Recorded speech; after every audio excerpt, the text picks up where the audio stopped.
ഇന്ന് രാവിലെ കഴിക്കാൻ ജനൽ ദോശയും മുളക് ചമ്മന്തിയാട്ടോ. ജനൽ ദോശ എന്നൊക്കെ ഞാനങ്ങ് ഇട്ട പേരാണ്. ഉണ്ടാക്കി കഴിയുമ്പോൾ ഇതുപോലെ ഇരിക്കും. അതുകൊണ്ട് ഞാനങ്ങ് ജനൽ ദോശ എന്ന് വിളിച്ചെന്നേ ഉള്ളൂ. ഇന്ന് എന്തായാലും ഇത് ഉണ്ടാക്കിയപ്പോൾ വീഡിയോ എടുത്തിട്ടുണ്ട്, ഇടാം കേട്ടോ. അപ്പം നിങ്ങൾ എന്നെ കളിയാക്കും, ഇതാണോ വലിയ ജനൽ ദോശ എന്ന്. പക്ഷേ ഇത് ഇവിടെ എല്ലാവർക്കും ഇഷ്ടമാണ് കേട്ടോ.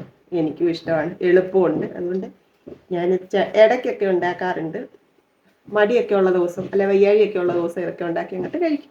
അപ്പോൾ ഇതിൻ്റെ റെസിപ്പി ചോദിച്ചിട്ട് ഞാൻ പറഞ്ഞില്ല എന്നൊക്കെ പറഞ്ഞ് ദേഷ്യപ്പെട്ട് പിണങ്ങിയിരിക്കുന്ന കുറേ ആൾക്കാരുണ്ട്. അപ്പോൾ അവരോട് പറയാം കേട്ടോ, പിണങ്ങണ്ട.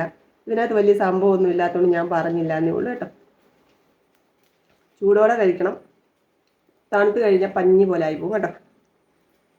ചൂടോടെ ആകുമ്പം സൂപ്പറാണ്.